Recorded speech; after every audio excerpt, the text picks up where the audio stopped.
ಜೀನಾಗೆ ಸಂಪಾದಕತ್ವದಲ್ಲಿ ಜಿಎನ್ಎಸ್ news ಸಾಗರಿಸುತ್ತಿದ್ದ ಆಚೆ ಈಚೆ ಬುಧವಾರದ news ಅಪ್ಡೇಟ್ಗೆ ತಮಗೆ ಸ್ವಾಗತ.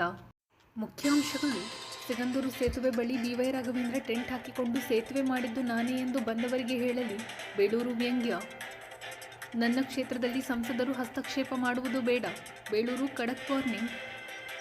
ಸಿವಿಲ್ ಸರ್ಜನ್ ಡಾಕ್ಟರ್ ಪರಪ್ಪ ನಿವೃತ್ತಿ, ಆಸ್ಪತ್ರೆಯಲ್ಲಿ ಬೀಳ್ಕೊಡುಗೆ, ಹಣದ ಹಿಂದೆ ಹೋಗಬಾರದು ಎಂದ ಪರಪ್ಪ ಆರೋಗ್ಯ ಸೇವೆ ಕುರಿತು ಡಾಕ್ಟರ್ ವಿಕ್ರಮ್ ಮೈತ್ರಿ ಪಾಟೀಲ್ ಮಾತು.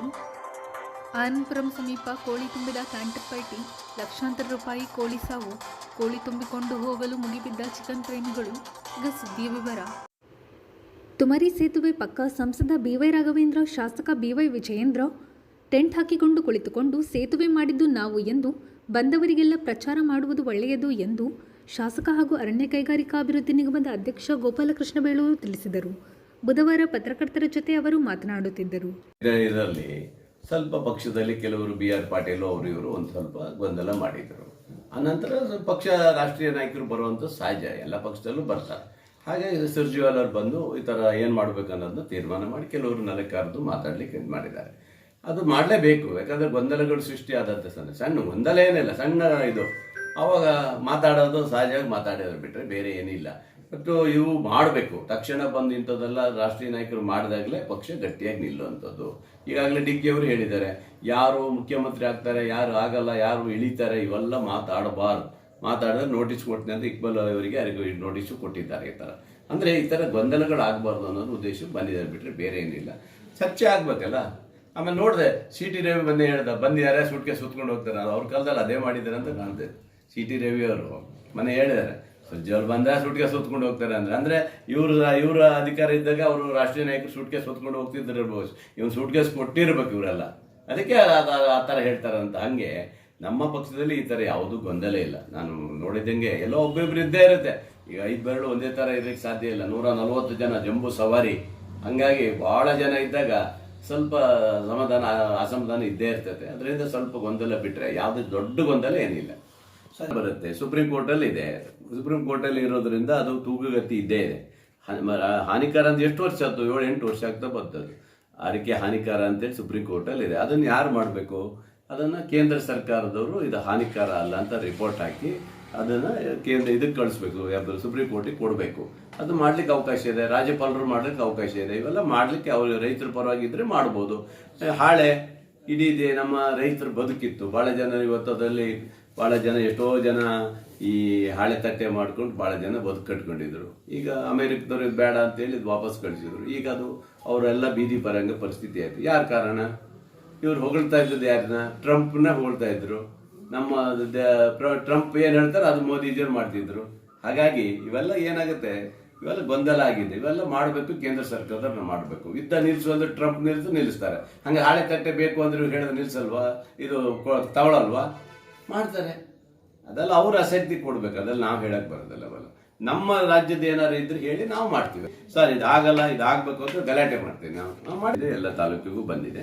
ಸಾಕಾಗಲ್ಲ. ಬಟ್ ಏನಂದ್ರೆ ಇವಾಗ ಆ ಮಟ್ಟಿಗೆ ಕೊಟ್ಟಿದ್ದಾರೆ, ಅದನ್ನ ಹೆಚ್ಚು ಮಾಡಬೇಕಂತ ಇದನ್ನ ಈಗ ಅಸೆಂಬ್ಲಿಯಲ್ಲಿ ಮತ್ತೆ ಚರ್ಚೆ ಮಾಡೋಣ. ಈಗ ಮಳೆಗಾಲದ ಅಸೆಂಬ್ಲಿ ಬಂತಲ್ಲ, ಈಗ ಅದ್ರಲ್ಲಿ ಚರ್ಚೆ ಮಾಡ್ಬೇಕು ನಾವು. ಈಗ ಇಲ್ಲ, ನೀವು ಕೊಡೋವಂಥ ದುಡ್ಡು ಸಾಕಾಗೋದಿಲ್ಲ, ರೈತರಿಗೆ ತೊಂದರೆ ಆಗಿದೆ ಅಂತ ಮತ್ತೆ ಜಾಸ್ತಿ ಮಾಡ್ಲಿಕ್ಕೆ ಅವಕಾಶ ಇದೆ. ಕೊಡ್ತಾರಪ್ಪ ಮುಖ್ಯಮಂತ್ರಿಗಳು. ಯಾವುದಕ್ಕೂ ಏನು ಇಲ್ಲ ಅನ್ನೋದಲ್ಲ. ಪತ್ರಕರ್ತರಿಗೂ ಮೊನ್ನೆ ಇಲ್ಲ ಅಂದಿಲ್ಲ, ಇನ್ನೊಬ್ರಿಗೂ ಇಲ್ಲ ಅನ್ನೋದಲ್ಲ. ಪಾಪ ಧಾರಾಳವಾಗಿ ಕೊಡ್ತಾರೆ, ಅದನ್ನೇನಿಲ್ಲ. ಸುಮ್ಮನೆ ಇವ್ರು ಗೊಂದಲ, ದುಡ್ಡಿಲ್ಲ, ಅವ್ರ ಹತ್ರ ದುಡ್ಡಿಲ್ಲ, ಇವ್ರ ಹತ್ರ ದುಡ್ಡಿಲ್ಲ, ಗ್ಯಾರಂಟಿ ಹೋಯ್ತು ಅಂತ ಹೇಳಿ ಹೇಳ್ತಾರೆ. ನಮ್ಮಲ್ಲೇನು ಗ್ಯಾರಂಟಿ ಹೋಗಿದೆ ಅಂತ ಏನಿಗೆ ಗೊತ್ತಿಲ್ಲ. ನಮ್ಮಲ್ಲಿ ಬೇಕಾದಷ್ಟು ದುಡ್ಡು ಬರ್ತಾರೆ. ಈಗ ಸಾಗರ ಕ್ಷೇತ್ರದಲ್ಲಿ ನೀವು ಯಾವುದಕ್ಕೆ ನಮಗೆ ಇಲ್ಲ ಅಂತ ನೀವು ಹೇಳ್ತೀರ, ನನಗೆ ಹೇಳ್ಬೇಕು ಕಮ್ಮಿ ಇದೆ ಅಂತ ಹೇಳಿ. ನಮಗೆ ಕಮ್ಮಿ ಅನ್ನೋದು ನಮ್ಮ ಹತ್ರ ಇಲ್ಲ. ನಮ್ಮ ಹತ್ರ ಬೇಕಾದಷ್ಟು ಕೊಟ್ಟಿದ್ದಾರೆ, ಕೇಳ್ದಂಗೆ ನಮ್ಗೆ ಕೊಟ್ಟಿದ್ದಾರೆ. ಕೋಟ್ಯಾಂತರ ರೂಪಾಯಿ, 60 ಲಕ್ಷ, 70, 80, 250, 300, 1000 ಕೋಟಿವರೆಗೆ ಕೊಟ್ಟಿದ್ದಾರೆ. ಇವೆಲ್ಲ ಯಾಕಂದ್ರೆ ಅಭಿವೃದ್ಧಿ ನಿಲ್ಲೋ ಪ್ರಶ್ನೆ ಇಲ್ಲ, ಚೆನ್ನಾಗಿ ನಡೀತಾ ಇದೆ. ಸುಮ್ಮನೆ BJP ಅವ್ರು ಗೊಂದಲ ಬಿಟ್ರೆ ಇವರು ಗ್ಯಾರಂಟಿ ಹಿಡ್ಕೊಂಡು ನಮ್ಗೆ ಗೊಂದಲ ಮಾಡ್ತಾನೆ. ಹಾಗೆ ಅವನು ಪಾಪ ಅವ್ರಿಗೆ ಏನೋ ಅಷ್ಟೊಂದು ಸ್ಟ್ರಾಂಗ್ ಇಲ್ದಾಗ ಏನಾರು ಆಗಿರ್ಬೋದು. ಬಿಟ್ರೆ ನಮ್ಮಲ್ಲಿ ಯಾವುದೇ ಆ ಥರ ಸಮಸ್ಯೆ ಬರಲಿಲ್ಲ. ಇದು ಕೇಂದ್ರ ಸರ್ಕಾರದ ರಾಷ್ಟ್ರೀಯ ಹೆದ್ದಾರಿ ಯೋಜನೆಯಲ್ಲಿ ಬಂದಿರುವಂಥದ್ದು. ರಾಜ್ಯ ಸರ್ಕಾರ ಅಷ್ಟೊಂದು ಕೊಡೋಕ್ಕಾಗಲ್ಲ. ನಾವು ಈಗಾಗಲೇ ನೋಡಿ ರಾಜ್ಯ ಸರ್ಕಾರ 150 ಕೋಟಿವರೆಗೆ ಕೊಡಬಹುದು. ಈಗಾಗಲೇ ನಾವು 120 ಕೋಟಿ ರೂಪಾಯಿ ಇದು ಕೊಟ್ಟಿದ್ದೀವಿ, ಹಸಿರುಮುಖಿ ಸೇತುವೆ ಕೊಟ್ಟಿದ್ದೀವಿ. ಅದನ್ನು ನಾನೇನಾದ್ರು ಬಿಂಬಿಸ್ಕೊಟ್ಟಿದ್ದೀನಾ? ನಮ್ಮ ಸರ್ಕಾರ ಕೊಟ್ಟಿದ್ದು ನಾನೇನು ಬಿಂಬಿಸಿದ್ದೀನಾ?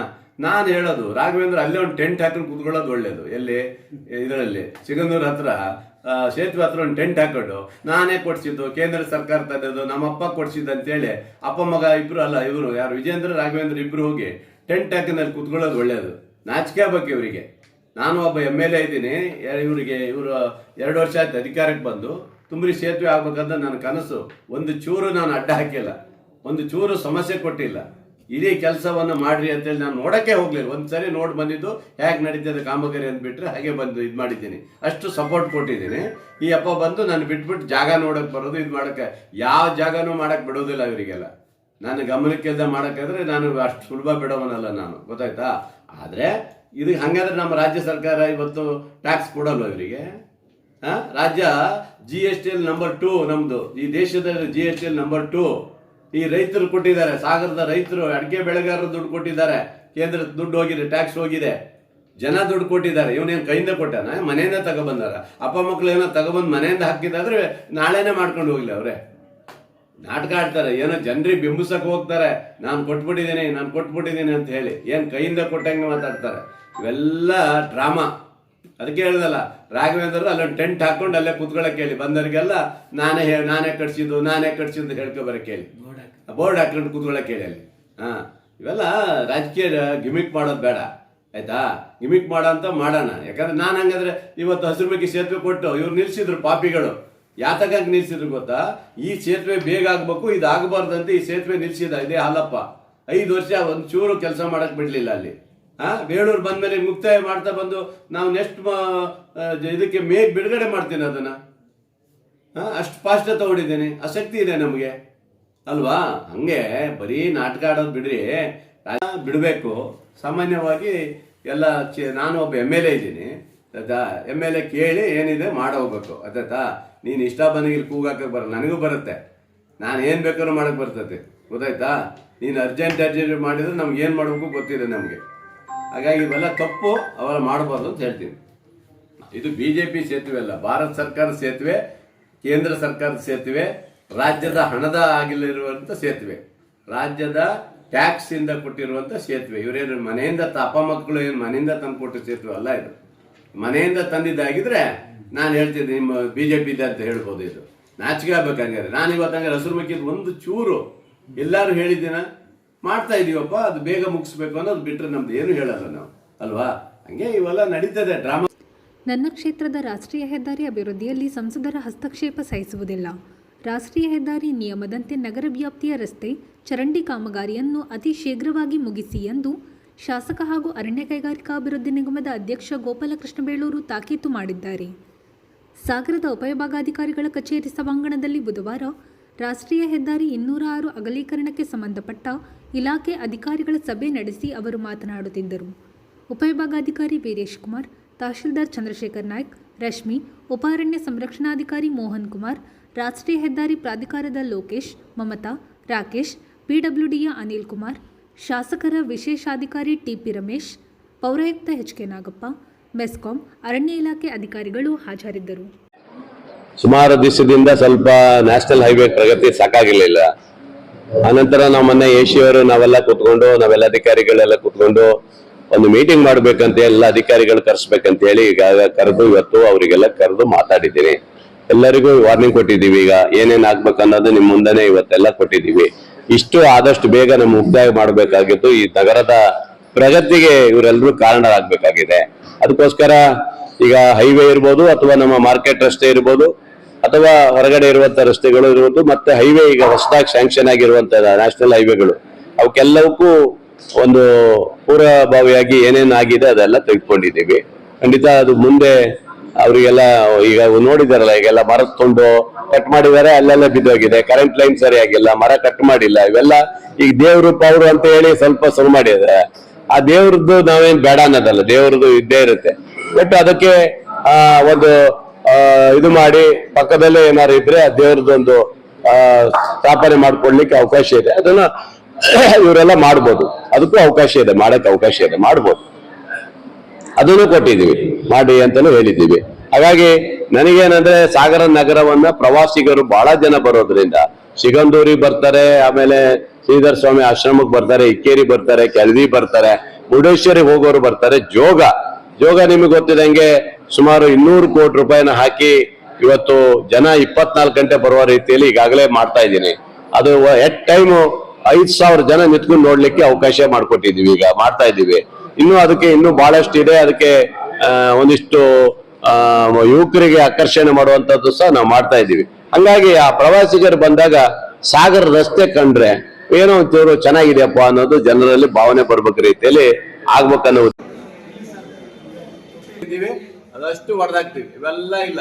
ಇದ್ರಲ್ಲಿ ಸ್ವಲ್ಪ MP ಅವರು ಸ್ವಲ್ಪ ಬೇಡ ಅಂತ ಹೇಳಿ ಕುತ್ಕೊಂಡು ಸ್ವಲ್ಪ ಅವ್ರ ಕಡೆ ಎಲ್ಲ ಇದು ಮಾಡಿದಕ್ಕೆ ಸ್ವಲ್ಪ ಪೆಂಡಿಂಗ್ ಇತ್ತು. ಇದ್ಯಾವುದು ನಾನು ಕೇಳೋದಿಲ್ಲ. ನನ್ನ ಕ್ಷೇತ್ರದಲ್ಲಿ ಯಾವ MP ಅವರು ಹೇಳುವಂತ ಪ್ರಶ್ನೆ ಇಲ್ಲ. ಅವ್ರೇನೋ ಸ್ವಲ್ಪ ಮಾಡಿದಾರೆ ಅಂತ ಸುದ್ದಿ ಬಂದಿತ್ತು ನನಗೆ. ಅಂದ್ರೆ ಅವ್ರ ಕಡೆಯವ್ರಿಗೆ ಯಾರು ಹೋಗಿ ಅಲ್ಲಿ ಮಾತಾಡಿ ಇಲ್ಲ ನಾನು ಹೇಳ್ತೀನಿ ಅಂತ ಹೇಳಿದಾರೆ ಅಂತ ಸುದ್ದಿ ಬಂದಿದೆ. ಅದು ಯಾವುದು ನಾವು ಕೇಳೋದಿಲ್ಲ. ನಾವು ಆರೋಗ್ಯ ಇಲಾಖೆಯಲ್ಲಿ ಸೇವೆ ಸಲ್ಲಿಸುವುದು ಸವಾಲಿನ ಕೆಲಸ. ಆಸ್ಪತ್ರೆಯೊಳಗಿನ ವೈದ್ಯ ಸಿಬ್ಬಂದಿಗಳ ಜೊತೆ ಜನಪ್ರತಿನಿಧಿಗಳು ಸಾರ್ವಜನಿಕರ ಸಹಕಾರ ಉತ್ತಮ ಕೆಲಸ ಮಾಡಲು ಅತ್ಯಗತ್ಯ ಎಂದು ಸಿವಿಲ್ ಸರ್ಜನ್ ಡಾಕ್ಟರ್ ಪರಪ್ಪಾಕೆ ತಿಳಿಸಿದರು. ಸಾಗರದ ಉಪವಿಭಾಗೀಯ ಆಸ್ಪತ್ರೆಯ ಸಿವಿಲ್ ಸರ್ಜನ್ ಆಗಿ ವಯೋನಿವೃತ್ತಿ ಹೊಂದಿದ ಹಿನ್ನೆಲೆಯಲ್ಲಿ ಆರೋಗ್ಯ ಇಲಾಖೆ ನೌಕರರ ಒಕ್ಕೂಟ ಆರೋಗ್ಯ ರಕ್ಷಾ ಸಮಿತಿ ವತಿಯಿಂದ ನೀಡಲಾದ ಅಭಿನಂದನೆ ಸ್ವೀಕರಿಸಿ ಅವರು ಮಾತನಾಡುತ್ತಿದ್ದರು. ಈ ಸಂದರ್ಭದಲ್ಲಿ ಡಾಕ್ಟರ್ ವಿಕ್ರಮ್ ಹಾಗೂ ನಗರಸಭಾ ಅಧ್ಯಕ್ಷೆ ಮೈತ್ರಿ ಪಾಟೀಲ್ ಮಾತನಾಡಿದರು. ಈ ಸಂದರ್ಭದಲ್ಲಿ ಜಿಲ್ಲಾ ಕುಟುಂಬ ಕಲ್ಯಾಣಾಧಿಕಾರಿ ಡಾಕ್ಟರ್ ನಟರಾಜ್, ಡಾಕ್ಟರ್ ಪ್ರತಿಮಾ, ಡಾಕ್ಟರ್ ನಾಗೇಂದ್ರಪ್ಪ, ಆರೋಗ್ಯ ರಕ್ಷಾ ಸಮಿತಿ ಪ್ರಮುಖರು ಹಾಜರಿದ್ದರು. ಎಲ್ಲ ನಮ್ಮ ಜನಾಂಗಗಳು ಮತ್ತೆ ನಮ್ಮ ಜಿಲ್ಲಾ ಆರೋಗ್ಯ ಎಲ್ಲರೂ ನಿಮ್ಗೆ ಸಹಕಾರ ಕೊಡ್ತಾರೆ. ಅದ್ರ ಜೊತೆಗೆ ನಿಮ್ಮ ಮುಸ್ಲಿಮರು ಸರ್ ಅದೆಲ್ಲ ಸ್ವಲ್ಪ ಗೈಡ್ ಮಾಡ್ತಾರೆ. ನೋಡಿ ಇದೆಲ್ಲ ಸರ್ ಅಂತ ಹೇಳೋದು ನಮ್ಮ ಕೈಗೆ ಎಷ್ಟು ಸಾಧ್ಯ ಆಗುತ್ತೆ ಅಷ್ಟೇ. ಸಮಸ್ಯೆ ಇದೆ. ನಮ್ಮ ಇರ್ತಕ್ಕಂಥ ಅನುದಾನದಲ್ಲಿ ಯಾರಿಗೂ ಸಮಸ್ಯೆ ಆಗಿದಂಗೆ ಐಸು ವಾಡಿಸೋ ದಿವಸ ಹೀಗೆ ಆಗುವ ಸಂಸ್ಥೆ ಕಂಟಿನ್ಯೂ ಮುಗಿತಾ ಇದೆ. ನಮ್ಮ ಜೊತೆಗೆ ಎಲ್ಲರಿಗೂ ನಮ್ಮ ಅಪಾಯವಾಗಿ ನಮ್ಮ ಮುಂದಿನ ಜೀವನ ನನಗೇನು ಐಶ್ವರ್ಯ ನನಗೆ ಮಧ್ಯಂತರ ಪ್ರಾಕ್ಟೀಸ್ ಮಾಡಬೇಕು ಅನ್ನೋದು ಅವತ್ತಿನ ನಮ್ಮ ಕೊಡೋದ್ರಿಂದ 1 ಡಿಸೆಂಬರ್ ಮನೆ ಇವತ್ತು ನನಗೆ ಆ ಮಂಡ್ಯ ಇರೋದು ಇರ್ತಕ್ಕಂಥ ನಮ್ದು ಆರೋಗ್ಯ ಚೆನ್ನಾಗಿದೆ. ಏನ್ ಬೇಕಾದ್ರೂ ಆರೋಗ್ಯ ಶರೀರ ತಿನ್ನಕ್ಕಾಗಲ್ಲ ಅನ್ನಕ್ಕಾಗುತ್ತೆ. ನಾವು ಮಾಡಿಬಿಟ್ಟು ಹೋಗ್ತೀವಿ ಅಷ್ಟೇ. ಮನುಷ್ಯರಿಗೆ ಬೇಕಾಗ್ತದೆ ಆರೋಗ್ಯ ಮತ್ತು ಎಲ್ಲ ಸಂಘ ಜೀವಿಯಾಗಿ ಬದುಕಬೇಕು. ಯಾಕಂದ್ರೆ ಒಬ್ಬಂಟಿ ಯಾವತ್ತು ಒಬ್ಬಂಟಿಯಾಗಿದ್ರೆ ಏನೋ ಒಂಥರ. ಯಾಕಂದ್ರೆ ಎಲ್ಲ ಜೊತೆಗೂ ಬೆರಿಬೇಕು, ಎಲ್ಲ ಜೊತೆಗೂ ದುಷ್ಕೃಷಿಯಾಗಿದ್ದಾಗ ಅದೇ ಜೀವನ. ಯಾಕಂದ್ರೆ ವಯಸ್ಸಾದ ಕಾಲಕ್ಕೆ ಮಕ್ಕಳ ಒಂದು ಕಳೀತಾರೆ, ನಾವೇನೋ ಒಂದು ಕಳೀತೀವಿ. ಹಂಗೆ ಆ ತರ ಹಾಗೆ ಒಂದು ಜೀವನ ಇದೆ. ಯಾವತ್ತೂ ದುಡ್ಡಿಗೆ ಬೆಲೆ ಕೊಡದಂಗೆ ಅಂದ್ರೆ ದುಡ್ಡಿಗೆ ಎಲ್ಲ ಡಾಕ್ಟರ್ಸ್ ಅಷ್ಟೇನೆ ದುಡ್ಡಿಗೆ ಮಾತ್ರ ಕೊಡಬೇಡಿ. ಯಾಕಂದ್ರೆ ಇವತ್ತು ದುಡ್ಡು ಬರುತ್ತೆ ಹೋಗುತ್ತೆ. ನಾಳೆ ಯಾರು ಶಾಶ್ವತ ಇವತ್ತು ಯಾರು ಇರ್ತಾರೆ ನಾಳೆ ಇರ್ತಾರೆ ಯಾವುದೂ ಇಲ್ಲ. ನೀವು ರೋಗಿಗಳು ಬಂದಿರ್ತಕ್ಕಂಥ ರೋಗಿಗಳಿಗೆ ಒಂದು ಸಮಾಧಾನದಿಂದ ಮಾಡಿ ಅವ್ರಿಗೆ ಒಂದು 2 ಮಾತು ಒಳ್ಳೆ ಮಾತಾಡೋ ಸಾಕು. ಅವ್ರಿಗೆ ಎಷ್ಟೋ ಖುಷಿಯಾಗಿ ಹೋಗ್ತಾರೆ. ಯಾಕಂದ್ರೆ ಅವ್ರು ಏನೋ ಕೂಗಾಡ್ತಾರೆ ಮಾಡ್ತಾರೆ ಅನ್ನೋದಲ್ಲ. ಇದನ್ನ ಎಲ್ಲ ನಮ್ಮ ಸಿಬ್ಬಂದಿ ಆರೋಗ್ಯ ಸಿಬ್ಬಂದಿಗಳು ಮತ್ತೆ ನರ್ಸಿಂಗ್ ಸ್ಟಾಫ್ ಇರ್ಬೋದು, ನಾಲ್ಕು ಎಲ್ಲರೂ ಒಂದೇ ತರ ಒಂದೇ ತರ ನಾವು ಭಾವಿಸ್ಕೊಂಡು ಏನಾದ್ರೂ ನಮ್ಮಿಂದ ಏನಾದ್ರೂ ತಿಳಿದು ಏನಾದ್ರೂ ಬೈದಿದ್ರೆ ದಯವಿಟ್ಟು ಕ್ಷಮೆ ಇರಲಿ ಅಂತ ಹೇಳ್ತೀನಿ. ಜೊತೆಗೆ ನನಗೆ ಇಲ್ಲಿ ಆಫೀಸಲ್ಲಿ ಬಂದು ಕೆಲಸ ಮಾಡಲಿಕ್ಕೆ ನಾಗರಾಜ್ ಅವ್ರನ್ನ ನಾನು ತಿಳಿಸಬೇಕು. ಯಾಕಂದ್ರೆ ಅವ್ರು ಎಲ್ಲ ನಾನು ಅವ್ರ ಕಲ್ತಿದ್ದು ಬಹಳ ಇದೆ. ನಾನು ಬಡವರಿಂದ ಮಾಡಿಕೊಂಡಿದ್ದೆ ಬೇರೆ, ಅವ್ರಿಂದ ಕಲ್ತಿದ್ದು ತುಂಬಾ ಇದೆ. ಯಾಕಂದ್ರೆ ಅವ್ರು ಈ ತರ ಮಾಡೋಣ ಸರ್, ಈ ತರ ಮಾಡೋಣ. ಯಾಕಂದ್ರೆ ಕುತ್ಕೊಂಡು ಡಿಸ್ಕಷನ್ ಮಾಡ್ತಿದ್ವಿ, ಏನ್ ಮಾಡ್ಬೋದು, ಅದಕ್ಕೆ ಏನ್ ಸೊಲ್ಯೂಷನ್ ಮಾಡ್ಬೋದು, ಸಮಾಧಾನದಿಂದ ಮಾಡ್ತಿದ್ರು. ಜೊತೆ ನಮ್ಮಲ್ಲಿ ಕಚೇರಿಯಲ್ಲಿರ್ತಕ್ಕಂಥ ಸುನಿಲ್ ಇರ್ಬೋದು, ಮುಂಚೆ ಶಾಖನೂ ಇರ್ಬೋದು, ನಮ್ಮ ಫಾರ್ಮಸಿ ಅವ್ರು ಇರ್ಬೋದು, ಎಲ್ಲ ನಮ್ಮ ಸಿಬ್ಬಂದಿಗಳು. ಆಮೇಲೆ ಎಕ್ಸ್ರೇ ರಾಜ್ಯವತ್ತು ಅದು ಹೇಳಾಗಿಲ್ಲ ಬಿಡಿ. ಯಾಕಂದ್ರೆ ಅವ್ನಿಗೆ ಯಾವಾಗ ಎಷ್ಟೊತ್ತಿಗೆ ನಮಗೆ ಒಬ್ಬನೇ ಇದ್ರು ಆಯ್ತು ಸರ್ ಅವ್ನಿಗೆ ಸಿಟ್ಟು ಬಂದಿದ್ದು ನೋಡಿಂದ ಯಾವ ಒಬ್ಬನೇ ಇದ್ರು ಕೆಲಸ ಮಾಡ್ಕೊಂಡು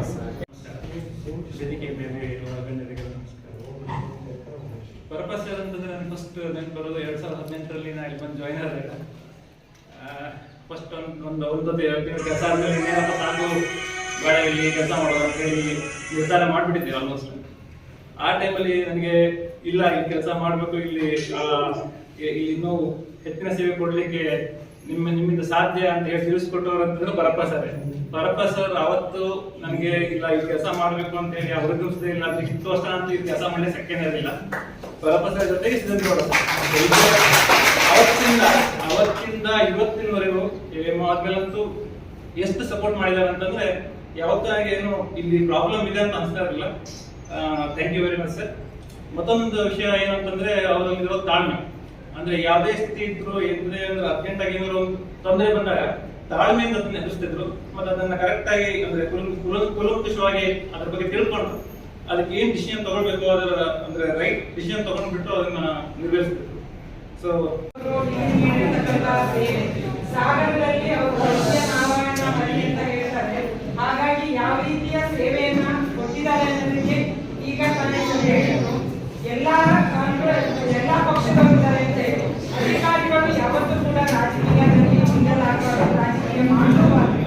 ಯಾಕೆಂದ್ರೆ ಇವತ್ತು ನಾವು ಇರ್ತೀವಿ, ಯಾವುದೇ ಕುರ್ಚಿಗೆ ಸೀಮಿತವಾಗಿರಲ್ಲ. ಇವತ್ತು ನಾವು ಬರ್ತೀವಿ, ನಾಳೆ ಬೇರೆ ಯಾರೋ ಬರ್ತಾರೆ ಅಂತ. ಹಾಗಾಗಿ ನೀವು ಅಧಿಕಾರಿಗಳು ಅಲ್ಲೇ ಇರ್ತೀರಾ, ಅಧಿಕಾರಿಗಳು ಯಾವ ರೀತಿಯ ಜನಕ್ಕೆ ಸ್ಪಂದನೆ ನೀಡ್ತೀರಾ ಅನ್ನೋದು ಮುಖ್ಯವಾಗಿರ್ತದೆ. ಅದರಲ್ಲಿ ಪರ್ಪಸ್ ನಾವು ಕೊರೋನಾ ಸಂದರ್ಭದಲ್ಲಿ ನೋಡಿದ್ವಿ ಯಾವ ರೀತಿಯ ಒಂದು ಸೇವೆಯನ್ನ ಕೊಟ್ಟರು. ಎಲ್ಲರೂ ಕೂಡ ಅವರು ಮೆಚ್ಚುಗೆಯನ್ನ ಗಳಿಸಿದ್ರು. ವೈದ್ಯಾಧಿಕಾರಿಯಾಗಿ ವೈದ್ಯ ಆಡಳಿತಾಧಿಕಾರಿಯಾಗಿ ಒಳ್ಳೆ ಸೇವೆಯನ್ನ ಸಾಗರ ಜನತೆಗೆ ಕೊಟ್ಟಿದ್ದಾರೆ. ಯಾರೇ ಬಡವರು ಬಂದು ಕೂಡ ಅವರು ಪರಪಸರನ್ನ ಹೋದ್ರೆ ನಿಮಗೆ ಒಂದು ಪರಿಹಾರ ಸಿಗ್ತದೆ, ಈ ರೀತಿಯಾಗಿ ಸೇವೆಯನ್ನ ಕೊಟ್ಟಿದ್ದಾರೆ ಅಂತೇಳಿ ನಾವೇ ಕೂಡ ತುಂಬಾ ಜನರನ್ನ ಕಳಿಸಿದ್ವಿ. ಬಯಸಿದಾಗ ಎಲ್ಲರಿಗೂ ಕೂಡ ಅವರು ಒಳ್ಳೆಯ ಒಂದು ರೆಸ್ಪಾನ್ಸ್ ಅನ್ನ ಮಾಡಿದ್ದಾರೆ. ಹಾಗಾಗಿ ಈ ಸಾಗರದ ಸರ್ಕಾರಿ ಆಸ್ಪತ್ರೆಯಲ್ಲಿ ಇರ್ತಕ್ಕಂಥ ಎಲ್ಲ ವೈದ್ಯರು ಒಳ್ಳೆ ಉತ್ತಮ ಸೇವೆಯನ್ನ ಕೊರೋನಾ ಟೈಮಲ್ಲಿ ನಿಮ್ಮ ಜೀವದ ಮುಂದೆ ಮತ್ತು ಉತ್ತಮ ಸೇವೆಯನ್ನ ಕೊಟ್ಟಿದ್ದಕ್ಕಾಗಿ ನಾನು ಕೂಡ ನಗರಸಭೆಯ ಅಧ್ಯಕ್ಷರಾಗಿ ನಿಮಗೆ ವೈಯಕ್ತಿಕವಾಗಿ ಅಭಿನಂದನೆಗಳನ್ನ ಸಲ್ಲಿಸ್ತೇನೆ. ಪ್ರತಿಯೊಬ್ಬರು ಎಲ್ಲ ಸಿಸ್ಟರ್ಸ್ಗಳು ಎಲ್ಲರೂ ಈ ಒಂದು ವೈದ್ಯಕೀಯ ತಂಡ ಇದೆ. ಇದರಲ್ಲಿ ಒಬ್ಬರ ಹೆಸರನ್ನ ತಗೊಳ್ಳೋಕೆ ಬರೋದಿಲ್ಲ. ಪ್ರತಿಮಾ ಡಾಕ್ಟರ್ ಆಗಿರ್ಬೋದು, ನಾಗೇಂದ್ರ ಪ್ರಸಾದ್ ಅವರು ಅವಾರ್ಡ್ನೇ ತಗೊಂಡ್ರು. ನಾನು ಇಲ್ಲಿ ಮೊನ್ನೆ ಒಂದು ಬಂದಿದ್ದೆ, ಹಾಸ್ಪಿಟ್ಲಿಗೆ ಬಂದಿದ್ದೆ. ಜನ ಎಲ್ಲ ಹೇಳಿದೆ ಇವರು ನಮ್ಮ ಡಾಕ್ಟ್ರು ವಿಕ್ರಮ್ ಡಾಕ್ಟ್ರಿಗೆ ಅಂತ ಹುಡುಕ್ತಾ ಇದ್ರು. ಅದಕ್ಕೆ ಕೇಳಿದೆ, ಸರ್ ನೀವು ನೈಟ್ ಡ್ಯೂಟಿ ಹಾಕಿಸ್ಕೋಬೇಡಿ, ಡೇ ಡ್ಯೂಟಿ ಹಾಕಿಸ್ಕೊಳ್ಳಿ. ಎಲ್ಲ ಜನ ಸಾಲ ನೀಡಿದ್ದಾರೆ, ಹುಡುಕ್ತಾ ಇದ್ದಾರೆ ಅಂತ ಹೇಳಿ ಹರೀಶ್ ಸರ್ ಇರ್ಬೋದು, ಎಲ್ಲ ಡಾಕ್ಟ್ರು ನಮ್ಮ ಸಂಗಮ್ ಡಾಕ್ಟರ್ ಇದ್ದಾರೆ. ಪ್ರತಿಯೊಬ್ಬರು ವೈದ್ಯಕೀಯ ತಂಡ ಇದೆಯಲ್ಲ ಇಲ್ಲಿ ಸಾಗರದಲ್ಲಿ ಉತ್ತಮ ಸೇವೆಯನ್ನು ಕೊಟ್ಟಿದ್ದೀರಾ. ನಿಮಗೆ ಜನಗಳ ಅಂದ್ರೆ ಸಾಗರ ತಾಲೂಕಿನ ಆನಂದಪುರಂ ಸಮೀಪದ ಮುಂಬಾಳು ಕೆರೆ ಏರಿ ಮೇಲೆ ಕೋಳಿ ಸಾಗಿಸುತ್ತಿದ್ದ ಕ್ಯಾಂಟರ್ ಪಲ್ಟಿಯಾಗಿ ಲಕ್ಷಾಂತರ ರೂಪಾಯಿ ನಷ್ಟ ಸಂಭವಿಸಿದೆ. ಕೋಳಿ ಲೋಡ್ ಇರುವ ವಾಹನ ಕೆರೆಗೆ ಉರುಳುವುದನ್ನು ಚಾಲಕ ಅತ್ಯಂತ ಚಾಣಾಕ್ಷತನದಿಂದ ತಪ್ಪಿಸಿದ್ದಾನೆ. ರಸ್ತೆಯಲ್ಲಿ ನೂರಾರು ಕೋಳಿಗಳು ಸತ್ತು ಬಿದ್ದು ರಕ್ತದ ಕೋಡಿ ಹರಿದಿತ್ತು. ಜನರು ವಾಹನ ಪಲ್ಟಿ ಆಗುತ್ತಿದ್ದಂತೆಯೇ ಕೋಳಿ ತುಂಬಿಕೊಂಡು ಹೋಗುತ್ತಿದ್ದ ದೃಶ್ಯ ಕಂಡುಬಂದಿತು. ಕಡೂರಿನಿಂದ ಕೋಳಿ ಲೋಡ್ ಸಾಗರಕ್ಕೆ ತರಲಾಗುತ್ತಿತ್ತು. ಇದು ಬುಧವಾರದ ಸಮಗ್ರ ಸುದ್ದಿ. ನಿರಂತರ ಸುದ್ದಿಗಾಗಿ ನೋಡ್ತಾ ಇರಿ GNS ನ್ಯೂಸ್. ನಮಸ್ಕಾರ.